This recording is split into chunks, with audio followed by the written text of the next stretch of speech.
Boa tarde, bem-vindos para mais um quadro Relacionamentos Abusivos. E hoje a gente está aqui, eu estou até muito nervosa, já comecei aqui falando, porque a gente está com um profissional, a gente está com o Arthur, para quem muitas pessoas devem conhecer, é o Tutu, que está lá no Fofocaí, no TV, na TV Gazeta e no programa Mulheres. Eu sou a Adriana Nascimento, eu sou advogada e apresento toda segunda-feira, às 17 horas, este quadro Relacionamentos Abusivos, que foi gentilmente cedido pela editora Líder. A Andrea Roma propôs aí trazer esse assunto à tona para que as pessoas possam se enxergar quando estão em alguns relacionamentos abusivos, porque sempre que a gente fala em relacionamento abusivo, a gente liga em relacionamento homem-mulher, relacionamento amoroso, relacionamento de casal.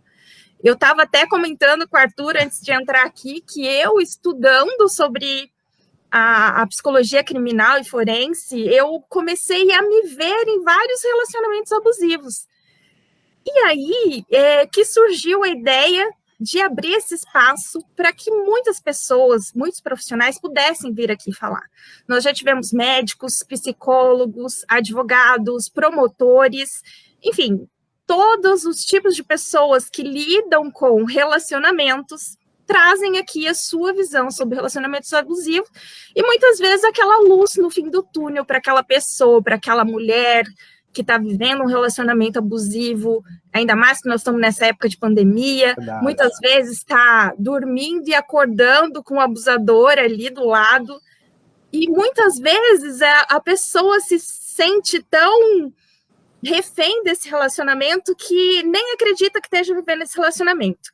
Então, foi assim que eu me vi e foi por isso que eu trouxe esse quadro para que a gente pudesse discutir um pouco sobre esse assunto. Importante. Então, eu queria passar a palavra agora para que o Arthur falasse um pouquinho sobre ele, se apresentasse para quem não conhece, porque eu duvido muito, acho que todo mundo conhece o Arthur, e que ele falasse da importância da gente debater esse assunto, né? De falar sobre relacionamentos abusivos.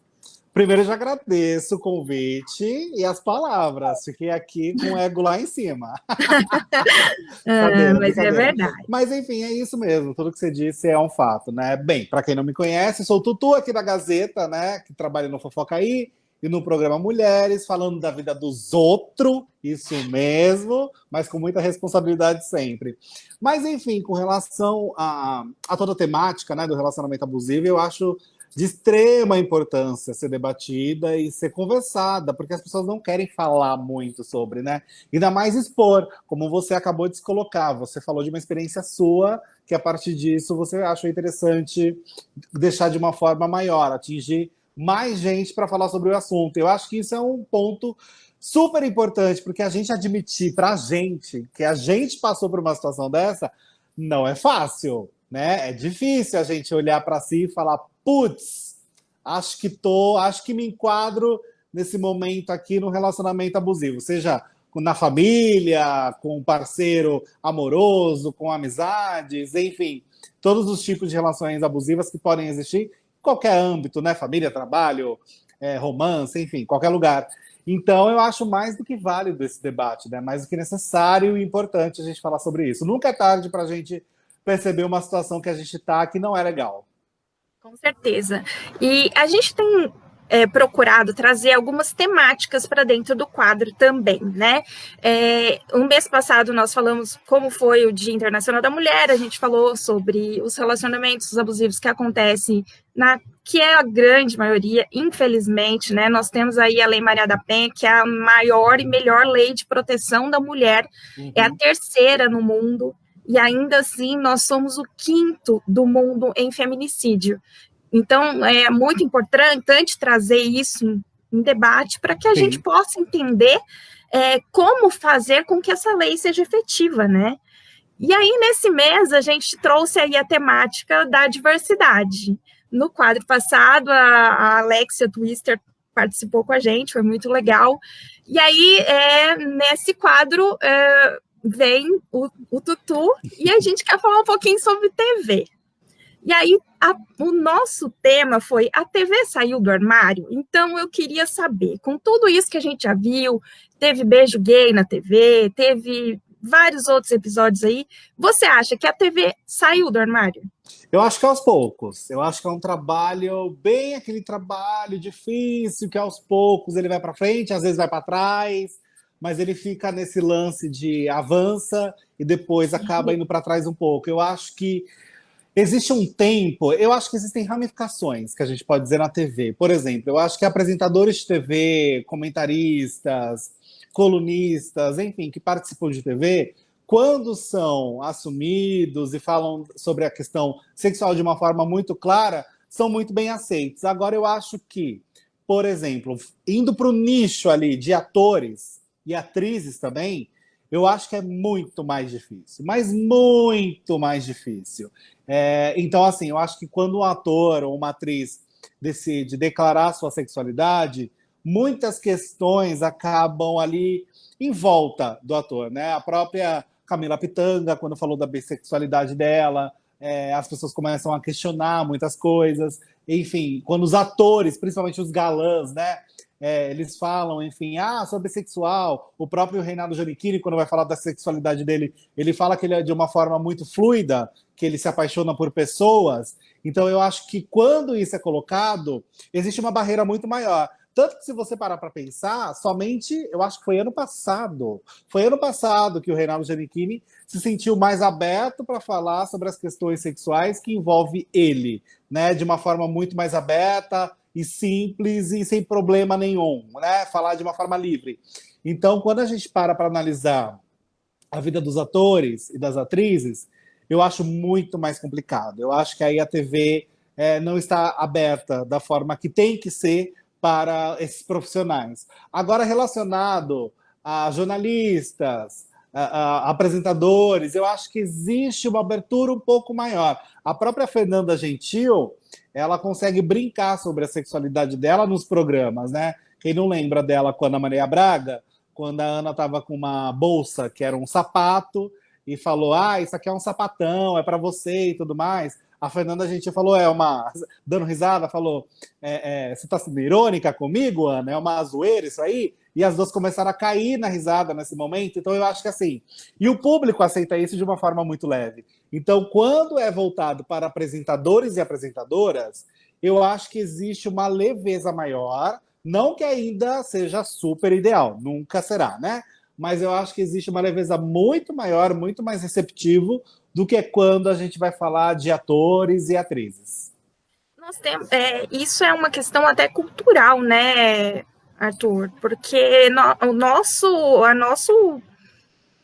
a nossa história vem de um patriarcado, né? Eu acredito que muito que a educação é que vai trazer mais leveza para tudo isso, né? Sim. Quando as nossas crianças, os nossos filhos começarem a entender melhor sobre isso, isso vai surgir de uma forma mais leve. Mas a gente acabou de falar sobre isso na TV aberta. Nós estamos falando nos bastidores. Você ainda tem que engolir muito sapo para defender a causa LGBT? Ou isso mais tranquilo? É mais tranquilo, é mais tranquilo. Nos ambientes de bastidor, com os profissionais, tanto de produção quanto a parte técnica, né, a parte operacional, eu acho que existe uma convivência que não existe mais nem questionamento, sabe? As pessoas não param nem mais para perguntar, para soltar comentário. É muito tranquilo, pelo menos a minha vivência, né? Posso falar pela minha experiência. Então, eu acredito que hoje está mais tranquilo mesmo essa vivência. Não existe piadas ofensivas, comentários que são preconceituosos, ou até se existe, no mínimo que for, alguma palavra que você sabe, você entende que essa palavra é ofensiva, mas a pessoa às vezes não tem a consciência. Então você consegue conversar com ela num tom muito tranquilo, explicar numa facilidade muito boa, e a pessoa já para de agir daquela forma. Então eu acho que, da mesma forma que a ofensa, no sentido de bastidor, ela diminuiu e eu sinto ela bem inexistente, eu acredito que as pessoas estão mais receptivas a ouvir e a entender por que aquela palavra é ofensiva, por que aquele termo não tem que ser usado. Então, eu acho que todo mundo, de certa forma, pelo menos no ambiente da TV, está com o ouvido um pouco mais aberto para ouvir e para entender o que significa uma palavra ou outra. Até porque a gente trabalha com comunicação. Então, eu acho que parte de ser comunicador é justamente, às vezes, muitas vezes, a gente ouvir muito mais do que sair falando sem parar. Você acredita que a internet tem alguma influência em tudo isso? Que as redes sociais aí trazem mais consciência para o pessoal, para o público? Ou você acha que ainda é um local onde existe um meio de ter este preconceito, aquele que se esconde atrás do computador para ir agredir as outras pessoas, né? Muitas vezes não tem coragem de falar que Sei, e sei. acaba. E você já sofreu algum tipo de agressão desse tipo? Agressão de redes sociais e de internet?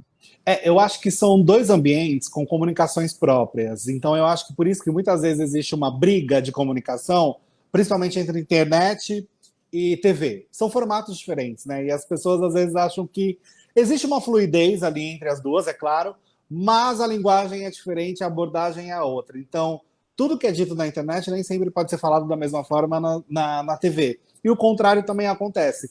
E o que eu acho que existe na internet é um lado positivo e um lado negativo.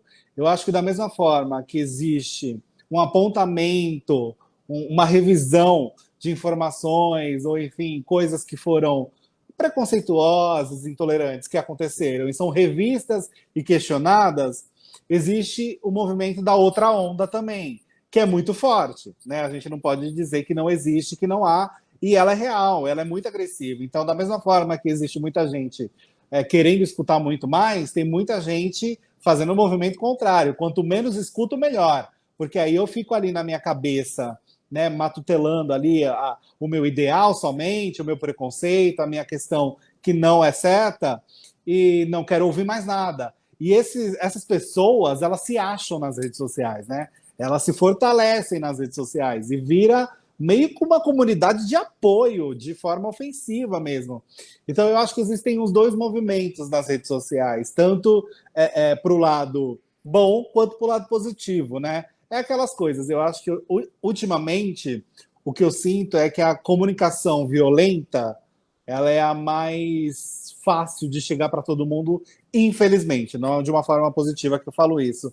Então, quanto mais agressivo você mais fácil vai viralizar, mais fácil vai virar pauta, sobe nos assuntos mais comentados nas redes sociais. E aí tem aquele movimento que é muito louco, porque você vai criticar, você acaba. Parece que você acaba divulgando mais ainda a pessoa.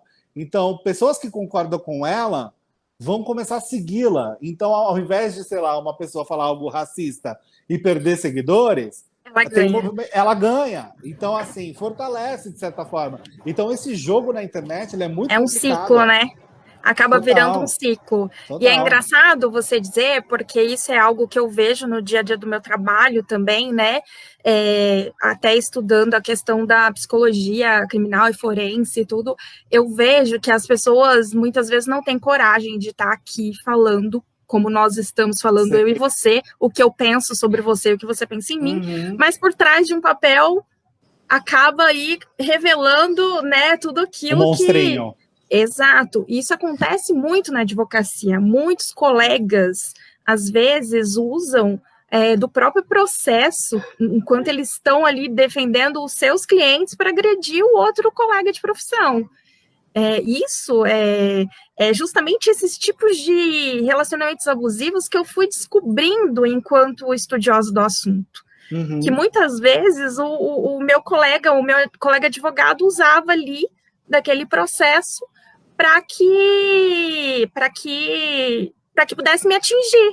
De alguma forma. E prejudicando o próprio cliente, muitas vezes prejudicando o próprio cliente dele, né? Que está ali, né? A gente está ali como mediador, a gente não está defendendo direito próprio, está defendendo direito de outra. Então, a gente tem que deixar tudo dentro aí a gente tem que colocar tudo dentro do armário e desprovido de qualquer coisa para que a gente possa realmente atuar como um profissional dentro né? daquele local. Aí você fala, a questão do BBB está muito em pauta aí, né? Super. A questão da sexualidade dentro do programa foi muito falada, né? Teve lá no começo a questão do Lucas, e depois Sim. teve do Gil e do Rodolfo, e muitos outros, né? Isso é algo que veio com muita força, né? Total. E eu vejo em nas redes, e mesmo dentro do próprio curso que eu estou fazendo, eu vejo que eles estão usando aquilo como um verdadeiro laboratório, porque ali estão mostrando ali, né, é um retrato do que acontece, É o né? Que micro ali do macro, né? as pessoas não têm coragem muitas vezes de falar, mas ali acaba aparecendo e vindo à tona, e eu acho muito importante isso, né? Que a gente abra espaço para debater esse tipo de coisa. E aí, a gente falando em relacionamento abusivo, né? Muita gente me falou, quando eu falei que queria falar um pouco sobre TV, a TV, ela se pauta ainda no que dá audiência, né? E tem alguns formatos que são cristalizados, né? De explorar a tragédia, a violência, e de certa forma, isso é o que parece que é o que dá audiência. Então, é muito pautado nesse tipo de coisa, né? Você acha que ainda está muito refém naquilo que não acrescenta em nada para a sociedade, mas que dá ibope? A TV ainda está refém disso? Sim, sem dúvida alguma. Eu acho que assim, claro, eu acho que depende do formato, do profissional, do programa, da emissora, enfim, depende de muitas coisas. Mas existem profissionais e emissoras em específico que gostam daquele clássico, e quanto mais sangra, melhor é, né? Tem esse pensamento nesse sentido.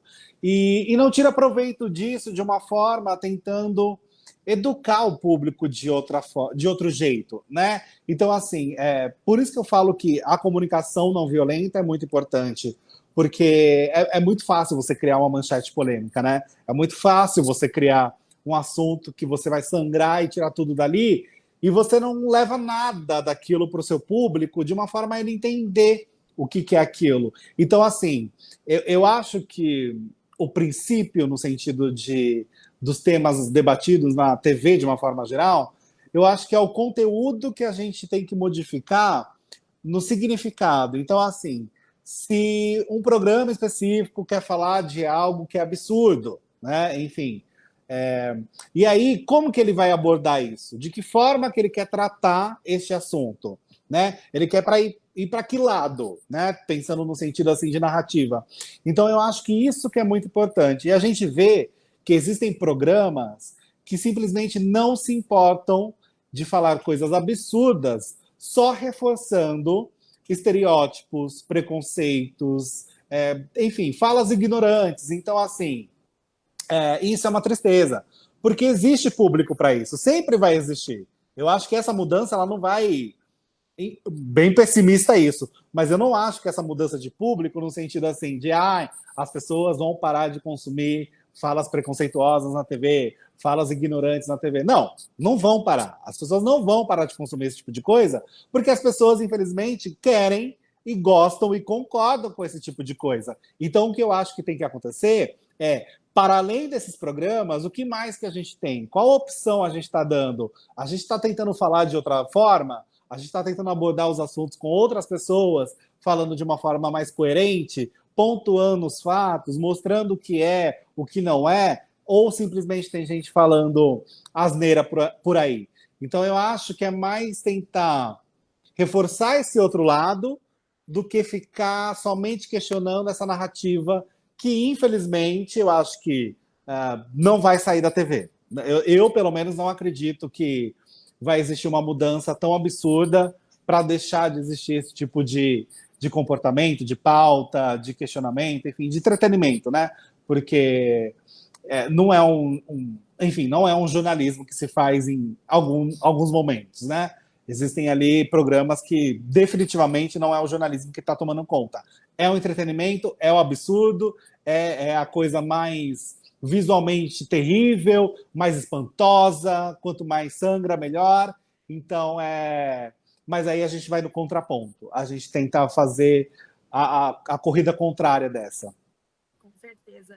Arthur, eu falo assim, eu trago muito pro lado da minha profissão, mas também, Claro, né, claro. pro meu lado pessoal. Você acredita que a falta de punição para alguns tipos de agressões com relação ao essa questão do preconceito e de tudo mais, a falta de leis que realmente tragam uma punição real para essas, é uma das causas para que isso fique tão livre e tão aberto?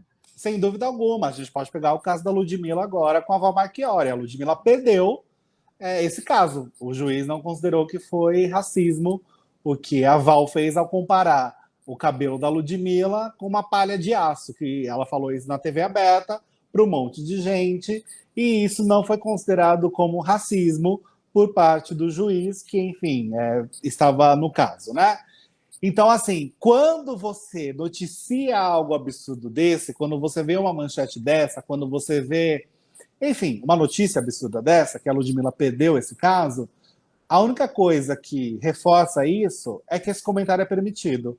A única coisa que mostra para o público é que a impressão que você pode falar um absurdo desse porque não vai ter punição, né? Você pode falar o que você quiser porque não existe nada que vai ser levado a sério, que vai pesar no seu bolso, que, enfim, vai atrapalhar no seu ambiente de trabalho, você vai ser demitido, enfim, sabe? Algo que pese contrário e falar, ó, tá vendo? Você falou isso, agora é a punição. Ou vai Consequência. uma consequência, exatamente. Então, assim, mostra que, no caso dela, não vai ter consequência um comentário absurdo desse ser falado na TV aberta, enfim, num horário com uma audiência que é o carnaval, que todo mundo acompanha. Então, assim, é muito triste isso acontecer. A gente perceber que as falas que são ditas, elas sempre são faladas depois, né? A pessoa em si fala, gente, mas eu não quis dizer isso, não foi minha intenção. Fala e pronto. A questão não é a intenção. Tudo bem, você realmente pode não ter tido a intenção de falar um absurdo qualquer, mas admita que foi uma fala errada. Entenda Sim. que foi uma fala errada. Não venha com desculpa a quem eu ofendi, né? Se tem uma coisa que me irrita em pedido de desculpa público da maioria dos famosos... né? Desculpa significa tira a culpa de mim. Exato. Né? A quem eu ofendi. Isso. Então, assim, Como se eu não assim? te ofendi, tudo bem, eu tô certo. Se eu não te ofendi, beleza. Continuo certo na minha ideia aqui. Mas se eu ofendi você, aí sim você vai me desculpar. Então, é uma desculpa que não faz sentido nenhum, né? Para você pedir desculpa, você precisa entender o que você fez. Você precisa entender o peso daquela fala, né? E aí, enfim, no Brasil, infelizmente, eu acho que quando a gente entra na questão de falas machistas, racistas, homofóbicas, quando a gente está nesse pilar aí, eu acho que desses três, principalmente, tudo vira desculpa, não foi minha intenção. E aí todo mundo fala o que quer. E não existe punição para nada. E aí, enquanto não existe punição, as pessoas até tratam essas questões como mimimi, né? Isso é mimimi. Exato. Muitas vezes eu já tive, assim, absurdo de... Semana passada mesmo eu fui no dentista e ele teve uma...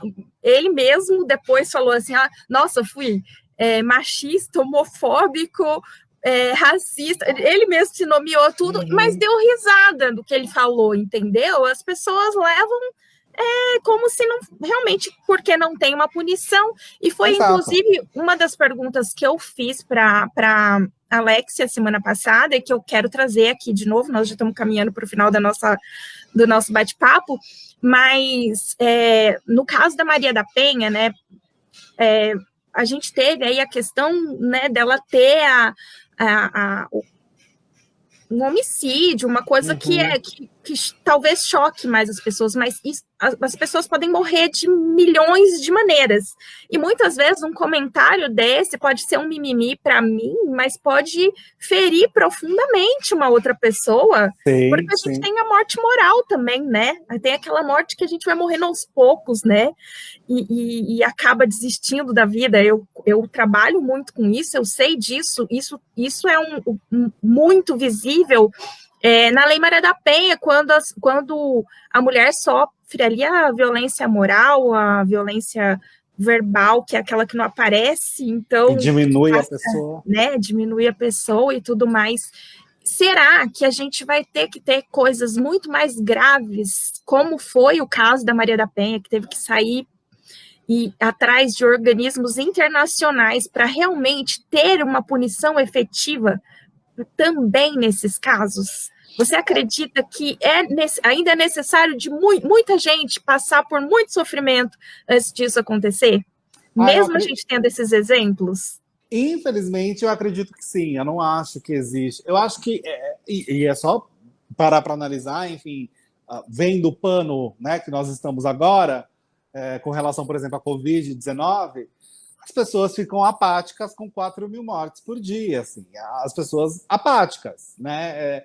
Eu não sei o funcionamento da mente que aciona esse desligamento, né, da gente entender o que está acontecendo, mas a impressão que dá é que o absurdo ele precisa ser cada vez muito mais absurdo para que tenha um mínimo de contato ali com algo chamado sentimento, que pega talvez em algo que fala, putz, acho que ali doeu de verdade, acho que está machucando aquela pessoa, acho que essa minha atitude pode magoar sim. Então, essa falta de empatia, né, ela, infelizmente, ela é muito existente.